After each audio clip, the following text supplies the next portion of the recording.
Folks, Pokemon! Poking your mom. Pokemon. So, in the last 12 to 18 months, Pokemon went on such a tear, unlike anything we've probably seen since the launch of the late 90s Pokemon. Well, as with all good things in the world, eventually the trend is no longer your friend, and it does slap you across the face. So, Pokemon has probably experienced the largest percentage pullback from the all-time high a couple months ago, compared to any of the CCGs on the open market. I'd say the only thing that's probably a close second, third, fourth range is probably going to be like a Revise from Magic the Gathering. Specific products and certain cards in Flesh and Blood has had a similar 30 to 50% retracement. And then, of course, some of the other smaller different card games have been some similar 20 to 30% retracements also. But today's video is specifically going to be on the Poking Your Mom. And what's going on with this, I want to focus on battle styles. So this was a very interesting development that we can all learn from. So as we know, Pokemon had the new Chilling Reign set come out, okay? Everybody's very excited. Most stores pre-ordered and sold the boxes between $150 to $170 a box between about 2 to 6 weeks ago for their local customers, online deals, eBay, TCG Play, whatever it is. So obviously, Chilling Reign has come out. It's pulled back from that 150, 170 to probably 130, 140, of course, plus tax, so you can adjust those numbers however you need to. But what's interesting about the timing of this is the last little wave of battle styles came out probably a couple weeks before Chilling Reign's launch. This set up a very interesting dynamic. So what happened was, and by the way, to step back before we pause the story, you always remember, the average smaller startup LGS inside of the United States, can't speak for the rest of the world, I apologize, they're very undercapitalized and they have to run a very tight rope. They have to really run a very thin margin with their capital because unfortunately, when you deal with a retail collectible type of LGS business model, it is the most high demanded cash flow business you can be in with very hard swings to the up and down side. And it's very, very challenging, of which the reason is most stores don't have enough capital to properly run it. You require minimum of 6 figures worth of capital to really be able to fully take advantage of market ebbs and flows, okay? So back to the story. So battle styles, that last little drop hit right before Chilling Reign's release. Stores had to start committing and paying distributors around the United States for the Chilling Reign release that they've already locked in with their customers. Some stores started to experience some pushback, canceled orders, anger, disputes, because of course those stores locked in customers at, let's say, $160 a box plus tax, and of course the box dropped to maybe $130, $140 plus tax. So it had like a $30 retracement. Customers get upset. People buy on eBay, they try to cancel, start doing all kinds of shady stuff. Now, battle styles, all of a sudden, is no longer the flavor of the month. Nobody cares. Now, here's the issue. What you guys are not fully aware of, there are some of the distributors in the United States have been raising prices of Pokemon boxes, even though Pokemon USA has not actually raised the wholesale price. The distributor is pretty much just seeing the extreme Pokemon market, and they decide to make a short-term decision, because they're dumb like that, and at the expense of long-term stability, which is they raised the price of Pokemon wholesale, excuse me, from the low 80s pretty much to about $90 a box wholesale. And that does not include their little $5 handling fees, 2% credit card fees. You know, so essentially you could be paying about $93 out the door for a case of Pokemon if you're a small LGS. Ouch. So, fast forward to June 2021. Some of these stores still have cases of battle styles left over. I have cases of battle styles. I kept the last few for myself. After I ran the sale to the patrons, I sold battle styles a long time ago.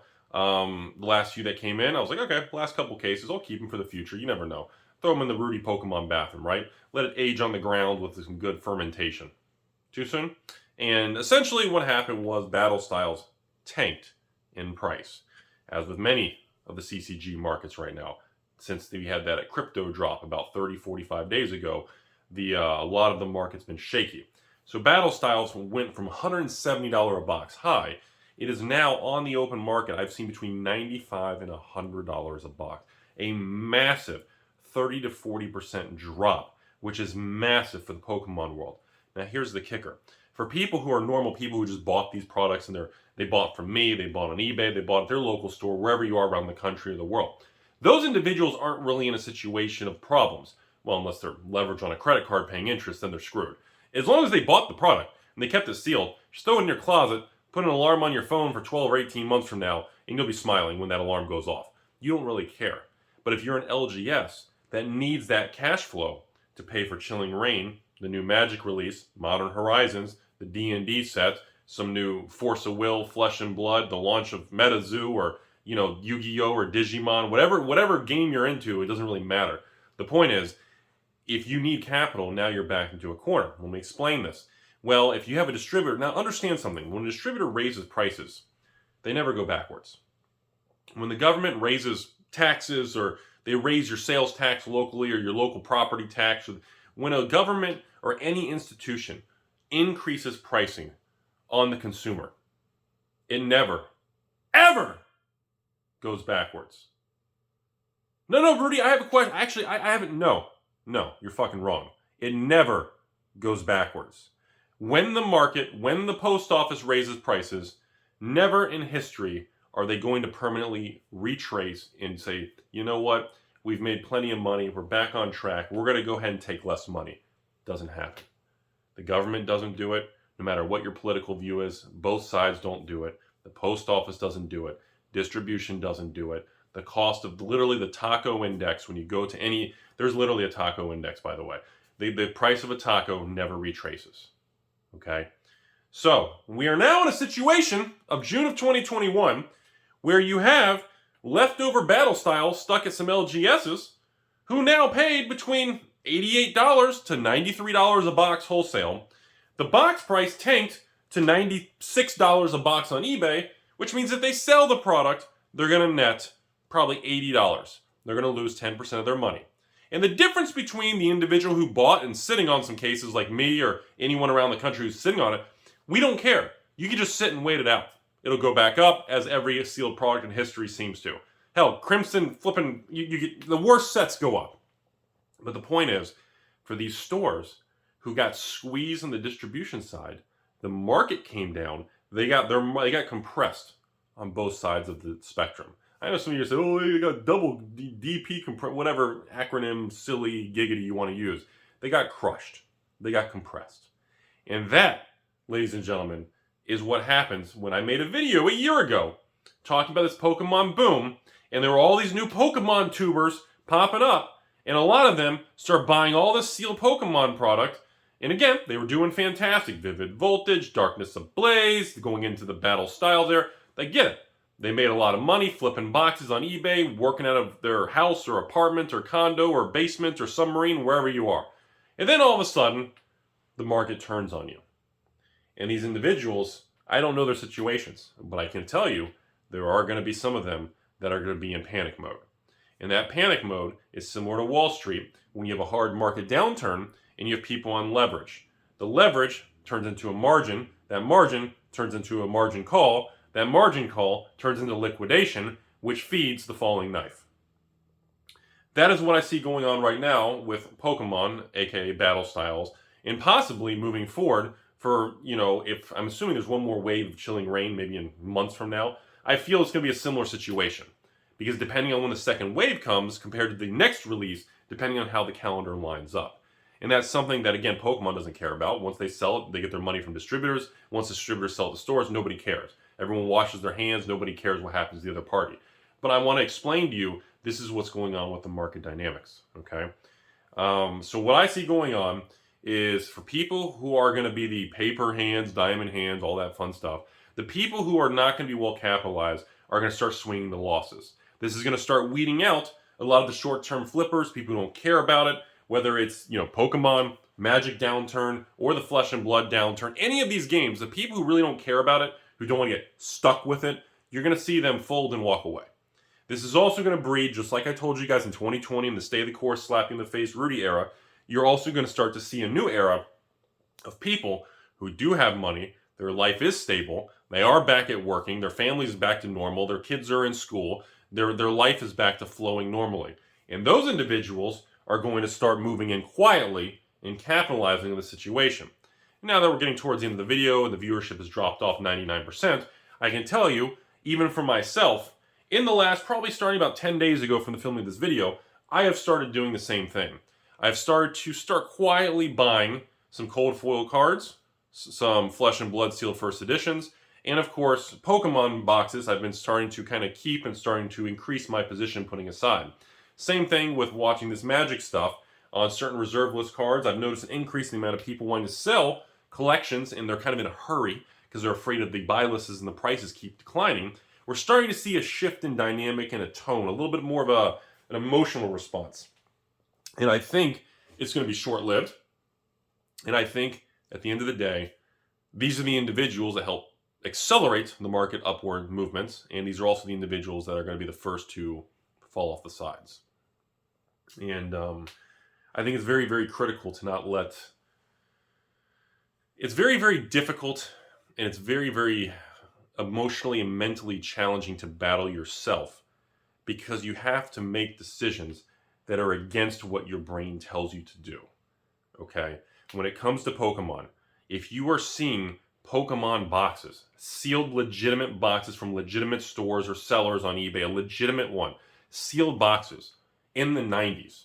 The 90s is the floor, which used to be the 80s, because wholesales raised prices. When you see this stuff, these are massive 3 to 5 year opportunities. I don't mean 5-10% rates of return. Historical data shows that sealed Pokemon product, even when I didn't believe in it, and I screwed up and got it wrong, the best thing I did right was I just said F it, and I threw it in the bathroom and I left it. 4 years later, turned into literally bricks of gold. Seriously. And the same concept is going to be said with even weak sets like Battle Styles versus strong fat Pikachu, VMAX, Vivid Voltage set. I don't care what set it is. In the long game, the sealed product will prevail. And the reason I'm so confident is because I have no reason not to be. In the 25 years of being in the cardboard industry, or cardboard crack, or whatever you want to call it, the dealer that I am, at the end of the day, the data is the data. We may not agree with it. It may make us unhappy. But the numbers are the numbers. Whether you like the direction on this chart, whether the stock chart's going to the moon or going to the floor, each person's going to see that chart differently. And that person's reaction is going to be based on where they are, what kind of positions. Are they long? Are they short? Are they hedged? It's going to depend. Are they leveraged? I personally, that's why I tell you all, yes, years ago I did use leverage to get my business going. There was many tough times, and you guys can see some of the old stories here from years ago. But at the same time, now I have no leverage. I have no leverage, no debt, no nothing.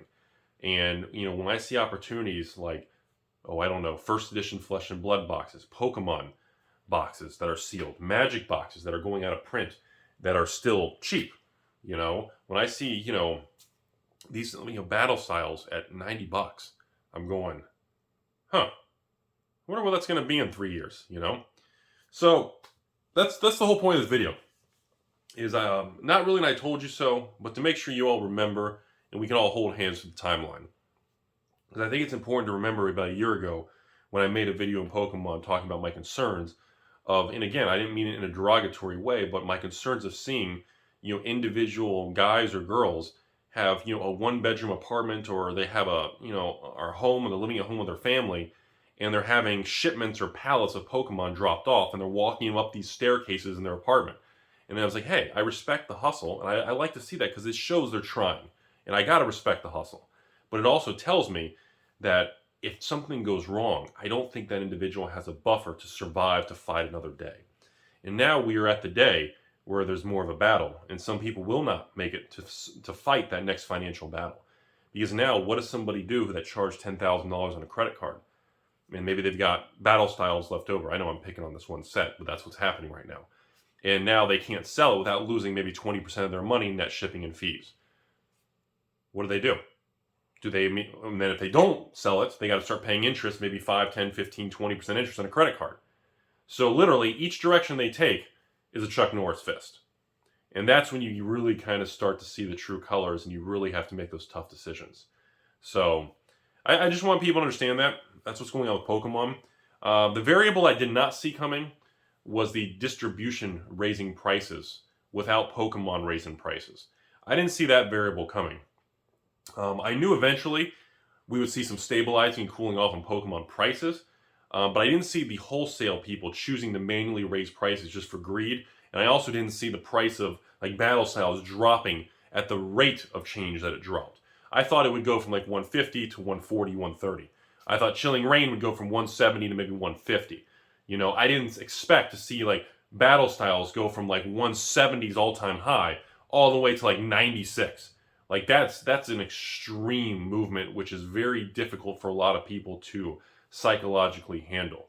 And at the end of the day, remember, I hate to be cheesy on it and all those cliche lines, but when people are very greedy, that's when you got to be scared. And when people are fearful, it's time to be greedy, all that blood in the street stuff. And but that's what makes all this difficult, everyone. That's what really makes it challenging, because when you want to be a good collector and investor, you have to make decisions and buy things when everybody's running the other direction. You have to walk right down the middle of the crowd.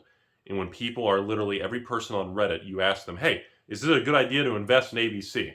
And they either ban you, ignore you, make fun of you. Or over here, it's, well, this thing's dropping like crazy. Maybe I should buy into the falling knife. That's the tough part. Whether you're into crypto, stocks, whatever it is, that's what really changes. That's what separates the really successful people long term, because it's easy to say on camera like we're talking now, but it's very difficult to do it when you're in the moment and you see a Pokemon product drop 40% and then you say, okay, now I'm going to put all my hard-earned money into it. What if it drops another 40%? That's the thing. Well, I bought Bitcoin at 60,000. It's at 35,000. I've lost I've lost 40% of my money. Okay, we'll put the rest of your money in. Are you sure? You see my point? Well, I bought this house, and the house is, I paid $300,000 for this house. It went to $400,000 or $500,000, but now it dropped back to $300,000. Okay, buy another one and rent it out. You see, it's the human nature says when something's going down or moving in a downward momentum, you have that natural anxiety. When things are going up, you have a natural euphoria, where as it's going up, you want to put more money in, even though that's the worst thing to do. And as it drops, you want to run for the hills. So psychologically, humans are wired to make the worst decision possible. Isn't that crazy? Have a good day.